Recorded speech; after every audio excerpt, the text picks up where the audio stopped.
कल शाम 6 बजे ट्विटर पर एक ट्वीट वायरल हो रहा था और ट्विटर पर पूरे ऑल ओवर इंडिया में ट्रेंड कर रहा था। चंपारण मांगे मनीष कश्यप। आपको पता है कि मनीष कश्यप जो लोकसभा का चुनाव लड़ना चाहते हैं वो चंपारण से चुनाव लड़ना चाहते हैं और यही कारण है कि कल शाम 6 बजे उनके समर्थकों ने ऑल ओवर इंडिया ट्विटर पर एक्स पर जो है एक पोस्ट वायरल करवाया, चंपारण मांगे मनीष कश्यप। आपको पता है कि मोदी जी की आज विशालकाय जनसभा होने वाली है चंपारण के बेतिया में और मनीष कश्यप के वहां समर्थक अपना दमखम दिखाएंगे क्योंकि मनीष कश्यप चुनाव लड़ना चाहते हैं लोकसभा का। अब वो कहां से टिकट मांग रहे हैं, मोतिहारी से या बेतिया से, ये तो नहीं पता है, लेकिन इस वक्त वो अपने क्षेत्र में ताबड़तोड़ जो है वो जनसंपर्क कर रहे हैं। तमाम मंदिर मस्जिद गुरुद्वारा पर पहुंच रहे हैं, मठ मजार पर पहुंच रहे हैं, बच्चों के बीच पहुंच रहे हैं और सबको बता रहे हैं कि हमारी विचारधारा जो है वो बिहार को बदलने की है और हम इस विचारधारा के साथ जो है चुनाव लड़ना चाहते हैं। कल उनके समर्थकों ने शाम को 6 बजे ट्विटर पर ट्रेंड कराया, चंपारण मांगे मनीष कश्यप। चंपारण मनीष कश्यप को तो मांग रहा है,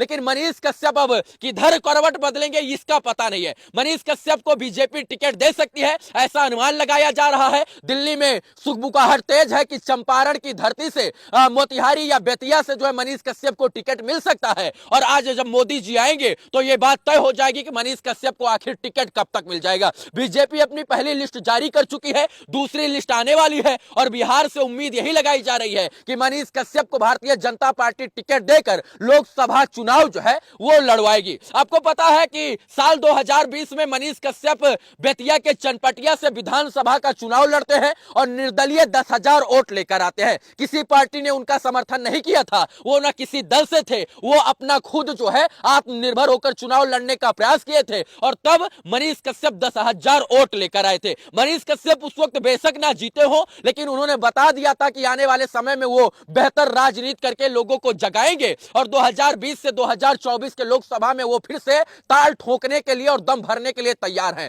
आपको पता है कि मनीष कश्यप इस वक्त अपने क्षेत्र में डटे हुए हैं, अपने गांव में सभाएं कर रहे हैं, बच्चों से मिल रहे हैं, जनप्रतिनिधियों से मिल रहे हैं, रातों रात जो है वो खेल बदल रहे हैं और मनीष कश्यप चाहते हैं कि भारतीय जनता पार्टी उनको टिकट दे और उम्मीद यही है कि भारतीय जनता पार्टी उनको टिकट देगी। अभी तक जो नजर बनी हुई है कि जिन लोगों का कहना है कि भारतीय जनता पार्टी उनको बेतिया से टिकट दे सकती है और भारतीय जनता पार्टी की जो अगली आने वाली सूची है वो बेतिया से मनीष कश्यप एकदम तय माने जा रहे हैं। अब मनीष कश्यप जो है उनका अगर हम राजनीतिक कैरियर की बात करें तो चुनाव में काफी दिलचस्पी रखते हैं। इसके बाद जब से वो जेल से निकले हैं तब से पूरी तरीके से चुनावी माहौल में घुले मिले हैं और उनके समर्थक चाहते हैं, उनके प्रशंसक चाहते हैं, उनके चाहने वाले चाहते हैं कि मनीष कश्यप जो है कहीं ना कहीं से लोकसभा का चुनाव लड़कर बिहार को बेहतर बनाने का जो सपना दिखा रहे हैं उस सपने को साकार करें। लेकिन हमको आश्चर्य हुआ कि उनके समर्थक इतने बेहतर हैं, इतना उनको चाहते हैं कि कल ट्विटर पर मोदी जी से आने से पहले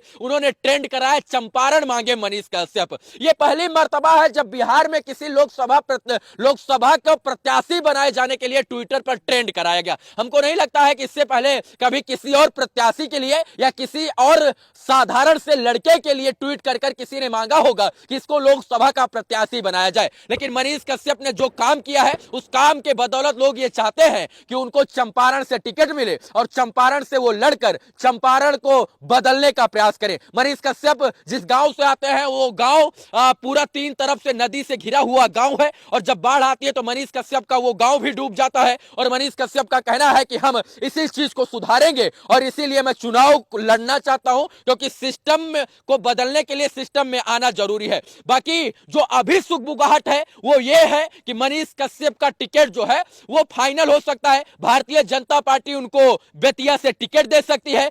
मनीष कश्यप अगर सच बात यही है कि वो भारतीय जनता पार्टी के टिकट पर चुनाव नहीं लड़ते हैं और अगर उनका मूड घूमा और वो बेतिया या मोतिहारी या वाल्मीकि नगर से निर्दलीय चुनाव लड़ गए तो बीजेपी को बहुत बड़ा घाटा होने वाला है। बीजेपी का वोट परसेंटेज वो बहुत ज्यादा कम करेंगे क्योंकि आपको पता है कि चनपटिया विधानसभा से जब वो चुनाव लड़े थे तो 10,000 वोट उनको मिला था और उस वक्त जो है वो बहुत वोट काटे थे। मतलब सोचिए कि 10,000 वोट एक निर्दलीय प्रत्याशी का पा जाना वो बहुत बड़ी गिनती होगी। और अगर लोकसभा चुनाव में भारतीय जनता पार्टी मनीष कश्यप को टिकट नहीं देती और मनीष कश्यप निर्दलीय खड़े हो जाते हैं तो सीधे सीधे तौर पर जो है वो बीजेपी को बड़ा घाटा होने वाला है। अब कैसे घाटा होने वाला है? क्योंकि मनीष कश्यप आरजेडी की विचारधारा से सहमत नहीं है, वो आरजेडी आरजेडी से कभी जो है ताल्लुक नहीं रखेंगे, आरजेडी से वो चुनाव नहीं लड़ेंगे और आरजेडी के जो समर्थक है या जो वोटर है वो उनको बिल्कुल नहीं चाहते हैं। बीजेपी उनको टिकट नहीं देती है तो आरजेडी का वोट तो उनको वैसे भी नहीं मिलेगा